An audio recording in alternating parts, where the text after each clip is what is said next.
May nakita akong post nung nakarang araw mga mema ko na na-scam nga po yung kaibigan niya ng 200,000 yellow coins. Tumpak kasi ang topic natin for today's video ay magbibigay ako sa inyo ng kung ano ba yung mga ginagawang modus po ng mga scammer para maka-scam dito sa loob ng application. Kaya naman kung gusto mo ang topic na ito, ay suggest po na panoorin mo ang video na ito hanggang dulo. Pero syempre bago tayo mag-start sa video, make sure po muna na nakasubscribe ka and naka-hit all the bell button ka para ma-notify ka every time po na may bago akong video na i-upload.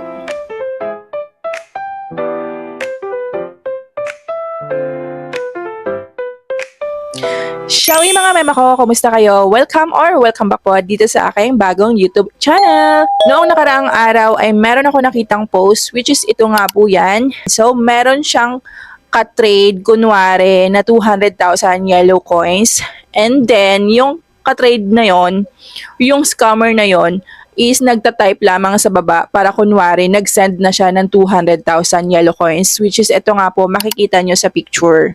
Ang nangyari, etong kaibigan ng nag-post is nagbagsak din talaga ng 200,000 gift.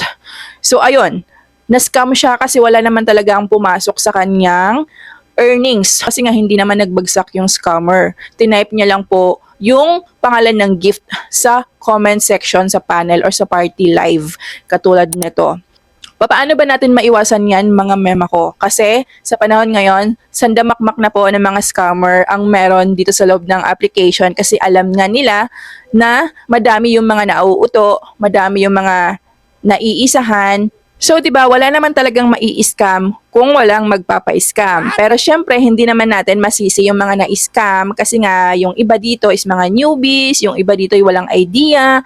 Ayan, so paano ba natin maiwasan yan mga mema ko? Unang-una, wag na wag kayong makikipag-trade sa mga hindi nyo kakilala.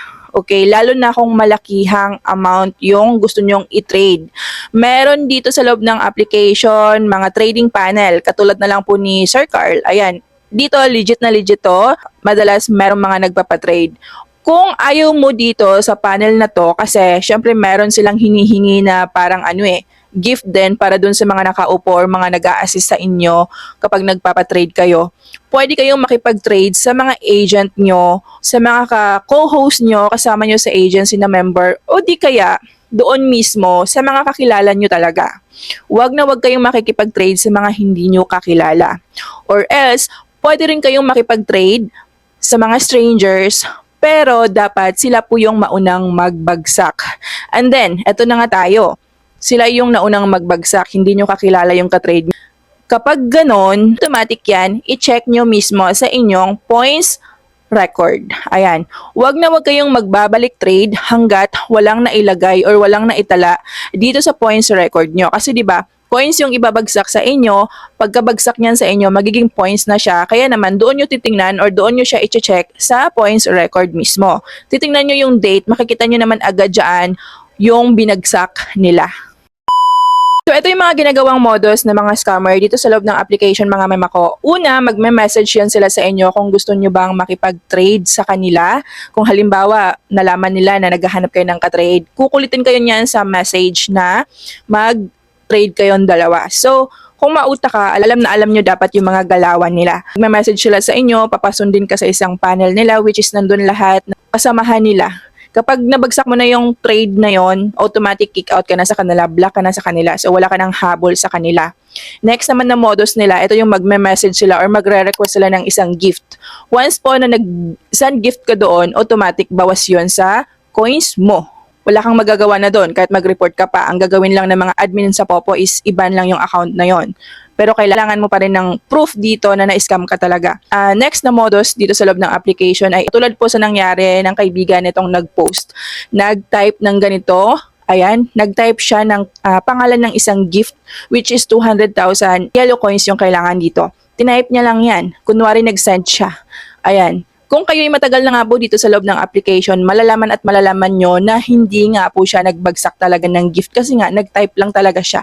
Malalaman nyo yung diferensya ng nag-type lang or nag-send talaga ng coins. Ayan. Nakita nyo din po na nagbagsak talaga yung ka-trade nyo ng gift Kasi mayroong kayong makikitang gift na magsisilabasan sa screen po kung saan kayo nandoon na panel, di ba? Ayan, ganun yun kapag nakikipag-trade kayo. Maliban na lang kung tag 1,000 yellow coins yung tinrade, maliit lang na gift yun. Pero kita pa rin, malalaman mo pa rin. Kaya naman, para maiwasan, i-check nyo diretso yung inyong points record. Huwag mo na kayong magbalik trade, huwag mo na kayong magbagsak hanggat hindi nyo pa na-confirm na pumasok nga talaga sa inyo yung gift na yon. So para maiwasan na ma-scam kayo, next time mag-iingat kayo. Yung mga ganitong signs, yung mga ganitong modos, dapat maging handa na po kayo kasi sobrang dami niyan dito. Meron pang iba na manghihingi sa inyo ng code, hacker naman yon, hindi siya scammer, hacker yon, nanghahack ng account nyo para limasin lahat ng mga points and coins nyo dito sa loob ng application or sa inyong account. Yun naman yung hacker. Pero in case na merong ganun na nangyayari sa inyo, wag na wag nyo rin pong gawin ang mag-send ng code sa hindi nyo kakilala kasi yun na, limas na. Mawawala yung account, nanakawin yung account yun. Then yung account nyo na yun na na-hack, yun yung gagamitin nila pang scam po sa ibang user. Katulad ng mga nangyayari ngayon na nakikipag-trade kunwari yung mga scammer. Tapos ang malala dyan, yung mukha na ginagamit nila ay hindi po sa kanila yan. Sa ibang user yan na account na na-hack na nga po nila. So sa susunod mga mag-iingat kayo kung kayo ay hindi pa nakakaranas ng mga ganito. Ngayon alam nyo na, mag-iingat kayo at ingatan nyo po yung account nyo. Okay? So, dito nga po sa loob ng Popo Live application, kung kayo ay naghahanap ng murang mabibilhan ng coins, para din po sa Bigo, sa Star Maker, sa Chomet, sa Sugu App, and sa iba pang mga earning applications at mga viral games na kinaaadikan ng mga gamers ngayon. Alam nyo ba na si Kuko DP ay nagbebenta nga po ng sobrang mura lamang. Sila po ay open 24 hours. Mabilis lamang po yung kanilang transaction. Paano nga ba kayo makakapunta dito sa kanilang shop? I-click nyo lang po yung link na nasa pinned comment section or sa my description below, and automatic na po kayong mapupunta dito sa kanilang shop. Dito ay makikita nyo po agad-agad yung sobrang daming mga live streaming applications and mga viral games na kinaaadikan ng mga gamers ngayon.